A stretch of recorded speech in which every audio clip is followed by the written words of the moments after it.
오늘 읽어드린 이 말씀은 성령의 역사 가운데 또 우리를 향하여 하시는 일 가운데 가장 중요한 일인 우리를 가르치는 일에 대하여 말씀을 합니다. 성령은 우리를 가르치는 분입니다. 26절 말씀에 너희에게 모든 것을 가르치고 말씀했습니다.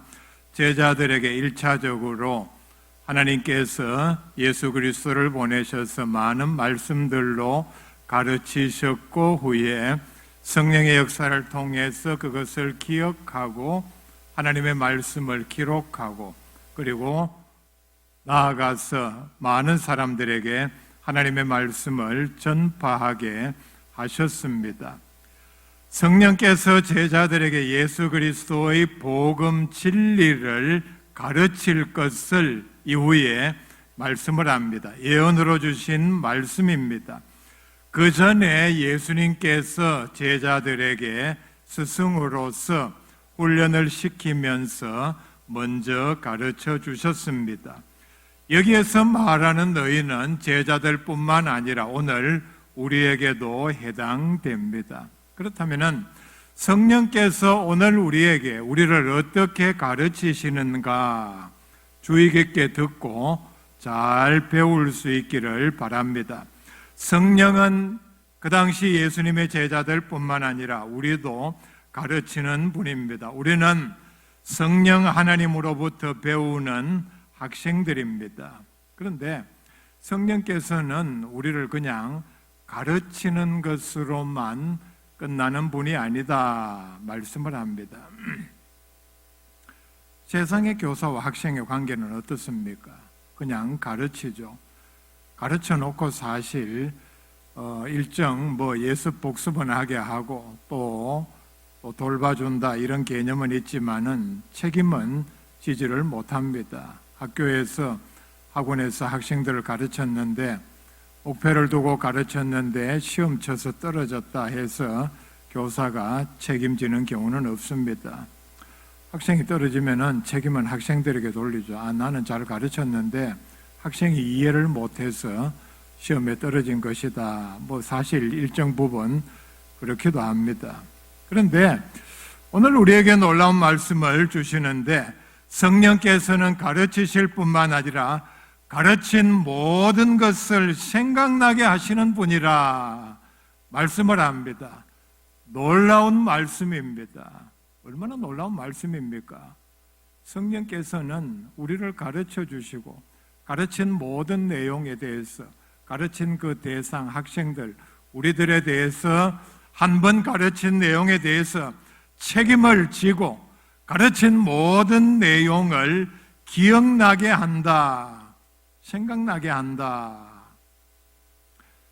이런 면에서 보면은 성령은 우리의 울트라, 슈퍼, 1타, 즉 1급 스타 강사입니다. 잘 가르칠 뿐만 아니라 기억나게까지 다 하니까 한 번 가르친 것은 그 다음에 그렇다면 우리는 1급 슈퍼스타 강사인 성령으로부터 배우는 초특급 인류 학생들입니다. 선생이 이렇게 훌륭한데 학생들이 배운 것을 기억도 못한다 아니면은 가르쳐줘도 아무리 설명해도 이해도 하지 못한다. 세상에는 그런 경우가 있겠죠. 어려운 문제를 교사가 잘못 가르치면은 자기도 잘 몰라서 아니면은 가르치는 방법이 조금 뒤떨어져서 설명을 자기 나름대로 열심히 했는데 학생들이 이해하지 못하는 경우도 있습니다. 그런데 오늘 우리는 위대한 스승이신 성령으로부터 배우기 때문에 우리 학생들조차도 초특급 인류 학생이라 말씀을 합니다. 차례대로 살펴볼 수 있기를 바랍니다. 성령은 첫째 모든 것을 가르칩니다. 먼저 예수님께서 3년 동안 제자들을 가르치셨습니다.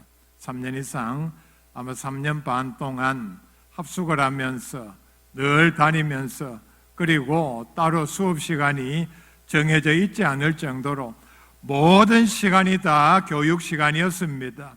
얼마나 많은 내용들을 가르쳤겠습니까? 믿음에 대하여, 중생에 대하여, 천국에 대하여, 회개에 대하여, 지옥에 대하여, 그리고 하나님과 예수님 장차 오실 성령, 기도하는 법에 대하여. 그런데 이론 즉 말씀으로만 가르쳤습니까? 제자들은 예수님을 통해서 예수님이 하나님이심을 체험하면서, 즉 많은 이적들을 행하시면서 때로는 그 이적 한가운데에 제자들이 있으면서 경험을 하면서 예수님으로부터 배웠습니다. 귀로만, 눈으로만 예수님의 말씀을 이론으로만 배운 것이 아니라 온 몸을 통해서 체득했다는 얘기입니다. 그럼에도 불구하고 복음서에 나오는 내용들을 보면은 제자들은 예수님의 가르침을 제대로 이해하지를 못했습니다. 믿음은 들음에서 난다고 했는데 제대로 이해하지 못했다면은 믿음도 제대로 생겼을 리가 없습니다. 바로 이렇기 때문에 제자들에게는 성령의 가르침이 절실했습니다. 오늘 이 말씀에 나타난 예수님의 뜻은 내가 너희들을 정성껏 가르쳤지만은 너희들이 제대로 이해하지를 못했구나. 그래서 내가 떠나고 난 다음에 나보다 더 훌륭한 교사인 성령께서 오셔서 너희들을 가르칠 필요가 있다. 그렇게 할 것이다 하는 말씀입니다. 26절 말씀에 보면 아버지께서 내 이름으로 보내실 성령이란 말씀을 합니다. 하나님께서 제자들 나아가서 오늘 우리들의 교육에 관심이 매우 많습니다. 하나님은 마치 오늘날 교육열이 뛰어난 부모와 같습니다. 부모가 아무리 많은 것을 알고 세상적으로 가르치는 아주 유능한 위치에 있다 할지라도 자기 자식을 직접 가르칠 수는 없죠. 간혹 가르치는 부모도 있긴 합니다만은 역효과가 난다 그러죠. 화를 내기 쉽고 아이들도 그런 식으로 가르치는 부모를 따를 리는 없습니다. 그런데 방법은 좋은 학교를 알고 선생님을 알고 이렇게 많은 방법을 동원해서 가르치는 방법입니다. 오늘날 하나님께서는 자녀된 우리의 교육에 관심이 매우 많습니다. 그래서 성령을 보내셨다. 그렇게 말씀을 합니다. 우리는 이런 면에서 보면 우리를 가르치려는 하나님, 예수님, 성령의 간절한 마음을 잘 헤아려야 합니다. 제자들은 예수님으로부터 많은 것을 배웠습니다. 믿음에 필요한, 그리고 나가서 전파하는 데 필요한 모든 것을 다 배웠습니다. 가장 중요한 복음의 핵심이 되는 예수님의 죽으심, 부활에 대하여도 분명히 배웠습니다. 그럼에도 제자들의 실상은 어떠했습니까? 예수님께서 십자가를 지시기 불과 며칠 전 예수님께서 이렇게 예언한 부분이 나옵니다. 내가 이제 예루살렘에 올라가면 며칠 뒤에 거기서 대제사장 바리새인들에게 잡혀서 십자가에 달려 죽고 그 다음에 부활하리라 이렇게 말씀했을 때에 아마 예수님의 수제자라고 하는, 그리고 가장 많은 현장에서 예수님을 보고 말씀을 들었던 베드로조차도 마태복음 16장 22절에 주여 그리 마옵소서 이 일이 결코 주께 미치지 아니하리이다. 절대로 그럴 리 없다는 얘기입니다. 내가 있는데 예수님께서 예루살렘에서 잡혀 죽으신다. 있을 수 없는 얘기라는 얘기입니다. 예수님의 가르침의 모든 내용에 대하여, 그것도 핵심에 대하여 제대로 이해하지 못했다는 얘기입니다.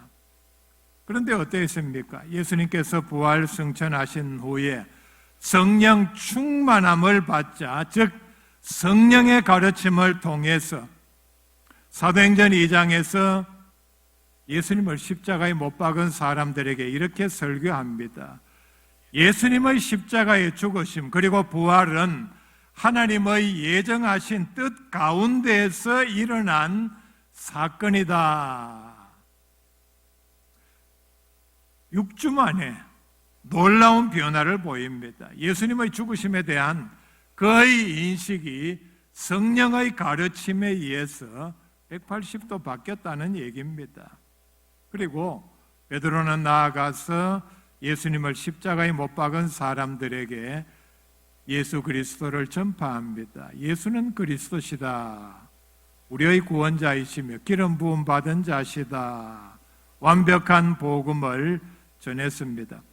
베드로의 이런 설교를 통해서 많은 사람들이 예수를 믿었습니다. 성령께서 제자들을 가르친 결과입니다. 성령의 가르침은 완벽한 가르침이었습니다. 왜냐하면 성령은 완벽한 교사였기 때문입니다. 여기에서 끝나지 아니하고 그 다음에 우리에게도 해당되는 말씀입니다. 우리도 성령으로부터 배워야 합니다. 왜냐하면 우리는 공생의 기간 예수님으로부터 배웠던 제자들이었지만은 예수님의 제자들처럼 하나님의 뜻에 무지하기 때문입니다. 제자들을 완벽하게 가르친 성령께서는 오늘 우리의 교사도 됩니다. 고린도전서 2장 12절에 이렇게 말씀을 합니다. 우리가 세상의 영을 받지 아니하고 오직 하나님으로부터 온 영을 받았으니 이는 우리로 하여금 하나님께서 우리에게 은혜로 주신 것을 알게 하려 하심이라.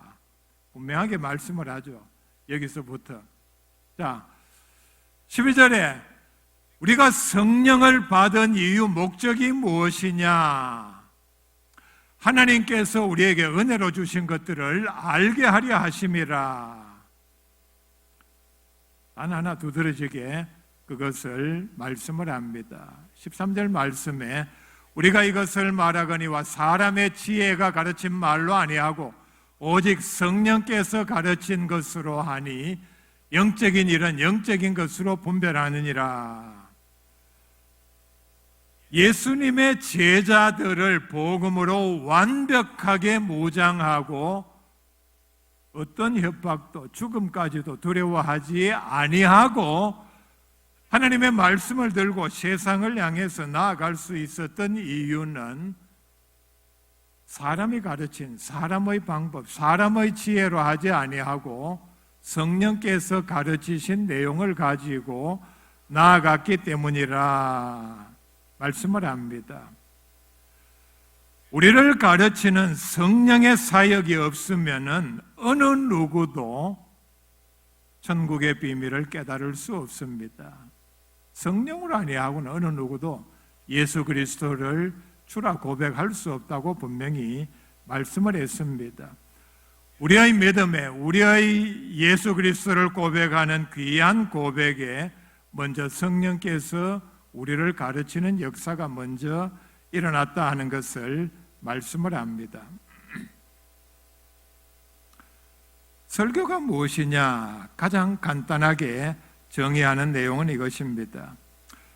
하나님의 말씀을 쉽게 풀어서 듣는 성도들에게 은혜를 받게 하는 일입니다. 그렇죠?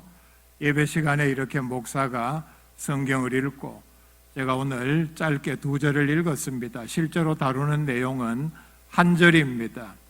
30분 이상 말씀을 전하면서 단 한 절 말씀 가지고 쉽게 풀어서 이 말씀이 이런 뜻이다 설명을 해서 듣는 사람들 깨닫게 하고 은혜를 받게 하는 일입니다. 그런데 초대교회 때에는 이런 오늘날 우리가 하는 것처럼 성경 읽고 이게 무슨 뜻입니다, 여러 많은 방법을 동원해서 예화까지 요즘 일어나는 일까지 동원해서 그렇게 설명을 하지를 아니했습니다. 상당 기간 오늘날 우리가 말하는 설교 형태 없이 그냥 성경만 읽어주는 것이 예배 시간에 하는 설교의 전부였습니다.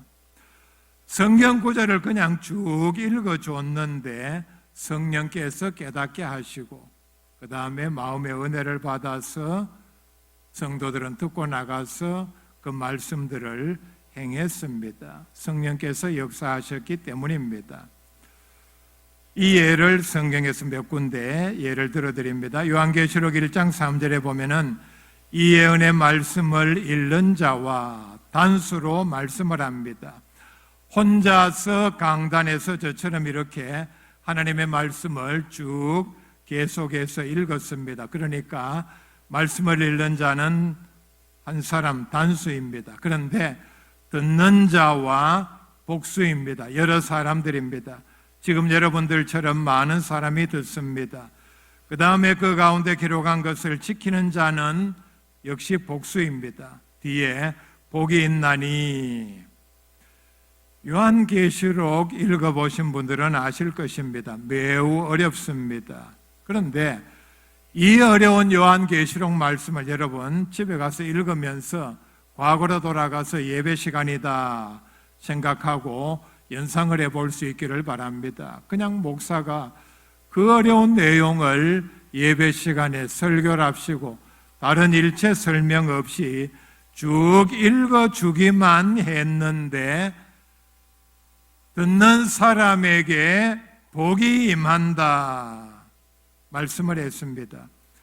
요한계시록 22장 18절에 내가 이 두루마리의 예언의 말씀을 듣는 모든 사람들에게 역시 같은 말씀입니다.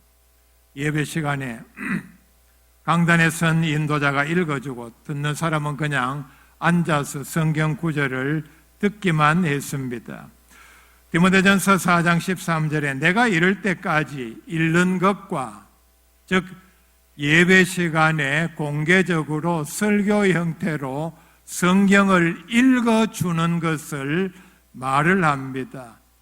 예배 시간에 성경을 읽어주는 것과 권하는 것과 가르치는 것에 전념하라. 이 성경 구절의 뜻입니다. 제가 고등학교 다닐 때 들은 얘기입니다. 선생님으로부터 직접 들었습니다. 지금도 그런 학생들이 있는지 모르겠습니다. 교사 입장에서 볼 때 그 당시에 가장 기특하게 생각하는 제자는 배우려는 의지가 확고한 학생들입니다. 그런데 이게 어떻게 나타나느냐? 쉬는 시간에 문제지를 들고 교무실로 찾아가는 학생들입니다. 제가 학교 다닐 때 보면은 또 선배들로부터 들으면은 그런 학생들이 들어 있었습니다. 가해받을 가정 형편이 되지 않았기 때문에 하는 방법은 학교에서 수업 시간에 듣고 이해가 안 되면은 또 집에서 해보다가 안 되면은 문제지를 들고 직접 교무실로 찾아갑니다. 선생님 입장에서, 교사 입장에서 한번 생각해 볼 수 있기를 바랍니다. 금방 50분 수업 마치고 10분 쉬고 다시 50분 수업 들어가야 하는데 아유 이제 좀 쉬자 싶었는데 학생이 문제지 들고 찾아왔다는 말이죠. 얼마나 피곤하고 짜증이 나겠습니까? 그런데 참 배우겠다고 혼자 집에서 아무리 책을 봐도 풀려고 노력해도 되지 않으니까. 왜냐하면은 교사 입장에서는 묻는 질문 내용을 보면은 이 학생이 지금 고민을 하다가 바로 이 부분에서 이해가 되지 않아서 나에게 찾아왔구나. 그렇죠? 처음부터 아예 통으로 몰라서 한 페이지 전체를 가지고 와서 예를 들면 영어 같으면은 이 페이지 전체 해석이 어떻게 됩니까? 아니면은 이 문제 전체를 풀어주십시오. 수학 같은 경우에 그렇게 질문하지 아니하고 수학 같으면은 과정이 있지 않습니까? 요 문제는 이렇게 해서 이렇게 과정이 넘어가면서 딱 질문 내용이 여기서 왜 이렇게 됩니까? 딱 이렇게 본인이 노력한 흔적이 보이기 때문에 참 알려고 하는, 배우려고 하는 뜻이 가상해서 피곤함을 잊고 짜증이 나지만은 또 열심히 가르쳐 준다. 선생님이 직접 한 얘기입니다. 우리는 하나님께서 우리에게 보내주신 교사이신 성령께 진리의 말씀에 대하여서 믿고자 하는 분명한 의지를 보여야 합니다.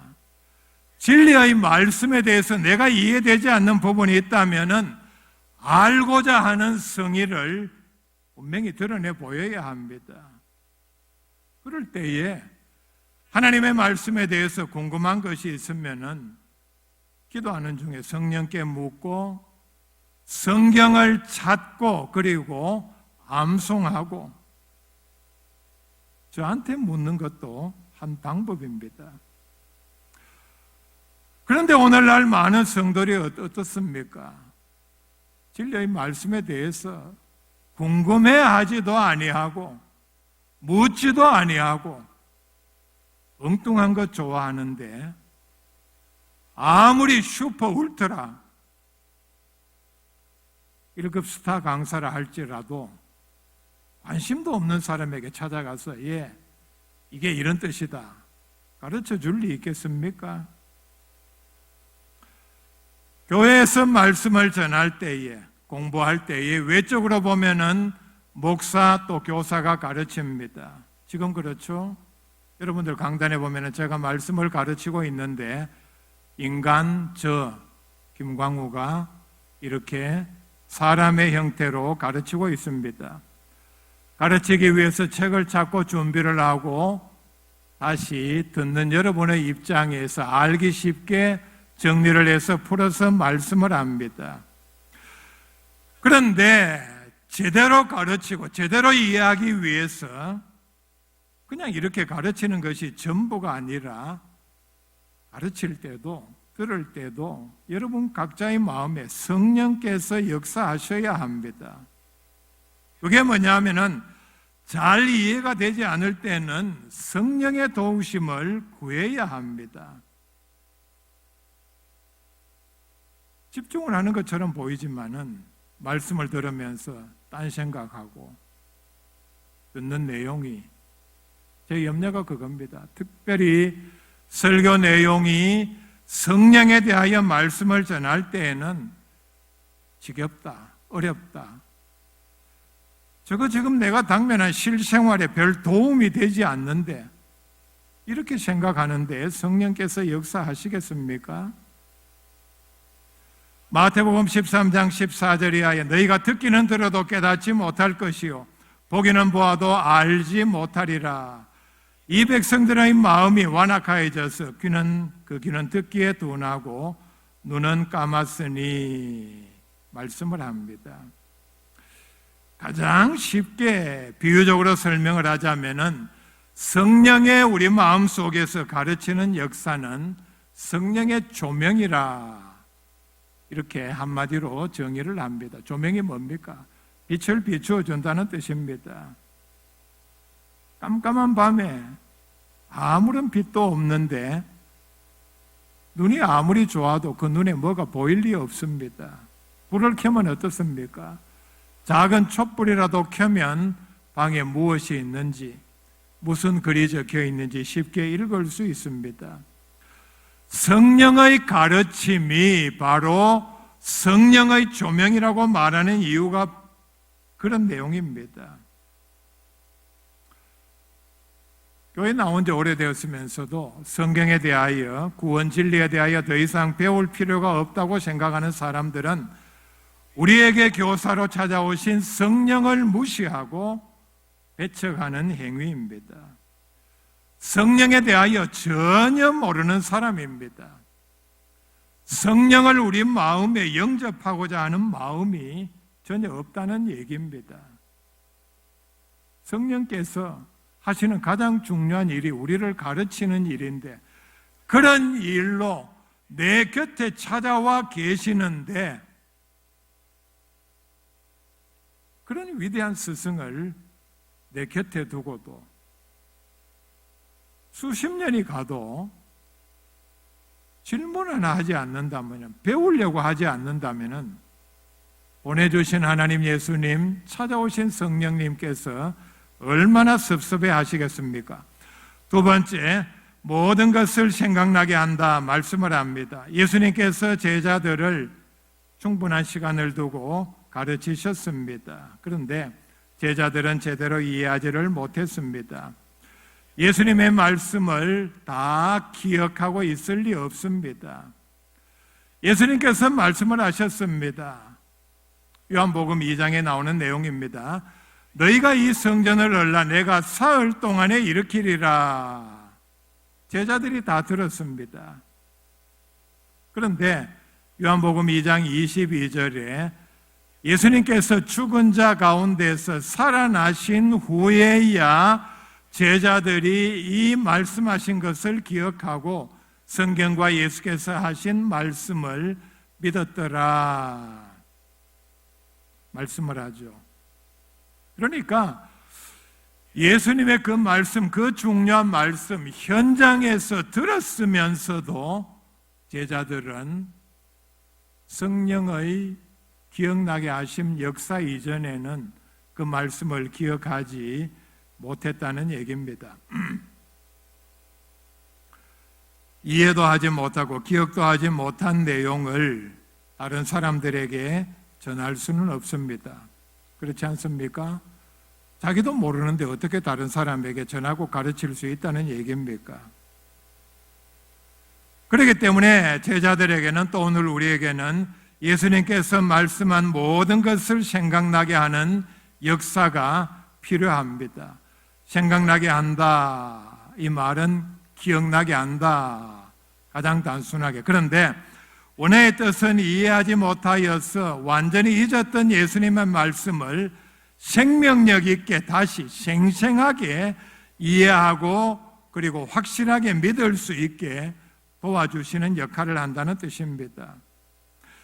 이러한 성령의 역사를 통하여 제자들은 생명력 있는 믿음을 가지고서 예수님의 말씀을 정확하게 전달할 수 있었습니다. 여기서 말하는 이 성령의 역사는 우리로 하여금 가르치고 앞에 말한 그리고 기억나게 하는 이런 내용은 새로운 것을 가르친다는 얘기는 아닙니다. 새로운 계시를 우리에게 주시지는 않습니다. 우리가 배우고 가르치고 연구하는 것 가운데 새로운 것은 하나도 없습니다. 이미 2000년 전에 하나님께서 말씀을 기록하면서 다 끝난 내용입니다. 실망하는 분도 있겠지만은 저 입장에서는 천만다행입니다. 2000년 전에 끝난 하나님의 말씀도 연구할 분량이 우리가 읽고 이해할 분량이 얼마나 많습니까? 거기에다가 지금까지 계속해서 어떤 학문처럼 새로운 것이 추가가 되었다면은 그 내용이 얼마나 많겠습니까? 참 다행이죠. 우리는 예수님께서 이미 말씀하신 것을 그리고 그 말씀하신 것을 우리가 읽고 들은 것을 성령께서 생각나게 하십니다. 우리는 성경에 기록된 복음 진리를 잊어버리기 쉬운 경향을 가지고 있습니다. 인간이기 때문입니다. 그래서 목사의 역할 가운데 하나가 성도들로 하여금 복음 진리를 생각나게 하는 것입니다. 다니엘 간증 때 들었죠, 여러분. 북한에는 성경을 가지고 있다가만 발각이 되어도 강제 수용소로 보내집니다. 강제 수용소는 재판 없이 현장에서 사람을 죽여도 가장 끔찍한 방법으로 죽여도 허용되는 곳이 그런 장소입니다. 그래서 성도들이 하는 일 가운데 하나는 성경을 아무도 모르는 곳에 숨겨두고 시간이 있을 때에 가서 읽고 암기하고 그 다음에 서로가 아는 성도끼리 모여서 자기가 암송한 성경을 이렇게 암송해서 들려주고 모르는 사람은 들은 그 말씀을 통해서 다시 암송하고 더 자세하게 정확하게 알고 있는 사람은 그 말씀을 듣고 형제님이 지금 말씀하신 암송하신 내용은 정확한 게 아니고 이게 틀렸습니다. 고쳐주고 바로 기억하게 하고 암송하게 하는 역할을 서로가 하고 있다. 이게 사람만의 어떤 기억에 다시 기억을 불러내고 틀린 것은 고치게 하고 하는 사람만의 인지 어떤 지각의 작용은 아닐 것입니다. 여기에도 성령께서 역사하셔서 그들이 서로 하나님의 말씀을 우리가 하는 것처럼 자기가 받은 은혜를 큐티 형식으로 나눈 것이 아니고 그냥 암송을 하고 틀린 것을 고쳐주고 처음 듣는 사람은 그 말씀을 다시 한번 따라하면서 암송을 하는 이런 역할을, 이런 일들을 통해서 하나님의 말씀을 생각나게 하는 역할 가운데 성령께서 역사하신다. 이게 바로 여기에 참여한 사람들이 성령의 도구로 쓰임받는 일입니다. 성령께서는 우리로 하여금 복음 진리를 다른 사람들에게 가르칠 수 있도록 하십니다. 복음의 진리를 인간의 지식으로 방법으로 가르치고 배우는 것은 불가능합니다. 성령께서 가르치시고 그리고 기억나게 하는 역사가 분명히 있기 때문입니다. 그래서 바울은 고린도전서 2장 4절에서 내 말과 내 전도함이 설득력 있는 지혜의 말로 아니하고 다만 성령의 나타남과 능력으로 하여. 여러분, 바울의 지식과 경험, 견문이 얼마나 넓었습니까? 그럼에도 불구하고 바울은 나가서 전도할 때에 자기의 경험, 노하우, 자기가 지금까지 얻은 세상 학문, 철학적인 방법을 가지고 설득하려 하지 아니하고 성령의 능력으로, 성령의 가르침에 힘입어서 말씀을 전했다. 그런 뜻입니다. 26절 말씀 뒷부분에 내가 너희에게 말한 모든 것을 생각나게 하리라. 참 적용할 때가 많습니다. 요한복음 21장으로 기록이 되어 있는데 여기에만 한번 적용해 볼 수 있기를 바랍니다. 요한복음은 조금 길게 잡으면은 이 사건이 있은 다음 60년 뒤에 기록된 말씀입니다. 요한복음 전체 내용이 매우 깁니다. 그런데 성령께서 요한에게 영감을 주셔서 필요한 모든 말씀을 생각나게 하셔서 기록하게 하셨습니다. 그래서 성령께서 나중에 너희들에게 내가 한 말을 다 생각나게 하리라, 기억나게 하리라 하는 말씀이 적용이 됩니다. 요한복음뿐만 아니라 다른 성경 말씀들도 그대로 해당이 됩니다. 성령께서 우리를 가르치고 말씀을 생각나게 하는 능력을 믿고 활용하는 지혜 있는 주의 백성들 될 수 있기를 바랍니다.